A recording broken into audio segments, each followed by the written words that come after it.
നിങ്ങൾക്ക് കൊളസ്ട്രോൾ കൂടുതലാണ്, പലപ്പോഴും രക്തം പരിശോധിക്കുന്ന സമയത്ത് ഉയർന്ന കൊളസ്ട്രോൾ ലെവൽ കണ്ടാൽ അയ്യോ എന്ന് പേടിച്ച് വേണ്ട കാര്യമില്ല.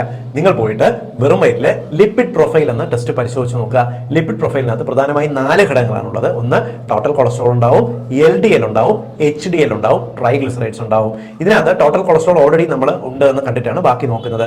LDL നിങ്ങൾക്ക് കൂടുതലാണെങ്കിൽ അതിന്റെ അർത്ഥം നിങ്ങളുടെ കരളിനകത്ത് നിന്നും കൊഴുപ്പ് നമ്മുടെ ബ്ലഡ് വെസൽസിനകത്ത് കൂടുതലായിട്ട് ഡെപ്പോസിറ്റ് ചെയ്യപ്പെടുന്നുണ്ട് എന്ന് നമ്മൾ മനസ്സിലാക്കണം. ഉയർന്ന LDL ലെവൽ എന്ന് പറയുന്നത് അപകടകരമാണ്. അത് കുറയ്ക്കാനുള്ള മാർഗ്ഗങ്ങൾ സ്വീകരിക്കണം. ഇനി HDL എന്ന് പറയുന്നത് നമ്മുടെ ശരീരത്തിലുള്ള ഗുഡ് കൊളസ്ട്രോൾ ആണ്.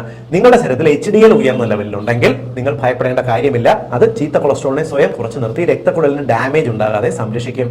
പലപ്പോഴും നമ്മൾ HDL ലെവൽ തീരെ കുറവാണെങ്കിൽ ടോട്ടൽ കൊളസ്ട്രോൾ കുറഞ്ഞിരുന്നാൽ പോലും അത് അപകടകരമാണ്. മൂന്നാമത്തെ ട്രൈഗ്ലിസറൈഡ് ആണ്. നിങ്ങളുടെ ശരീരത്തിൽ ട്രൈഗ്ലിസറൈഡ് ലെവൽ ഉയർന്നു നിൽക്കുന്നുണ്ടെങ്കിൽ നിങ്ങൾ കഴിക്കുന്ന ഭക്ഷണത്തിലുള്ള കാർബോഹൈഡ്രേറ്റ്സ്, അന്നജം വളരെ ഉയർന്ന അളവിലാണ് എത്തുന്നത്. അന്നജത്തിന്റെ അളവ്, കാർബോഹൈഡ്രേറ്റ്സിന്റെ അളവ് കുറയ്ക്കണം എന്നാണ് മനസ്സിലാക്കേണ്ടത്. ഉയർന്ന ട്രൈഗ്ലിസറൈഡ് ലെവൽ നമ്മുടെ ശരീരത്തിന് അപകടകരമാണ്. അത് കുറയ്ക്കാനുള്ള മാർഗ്ഗങ്ങളും സ്വീകരിക്കണം.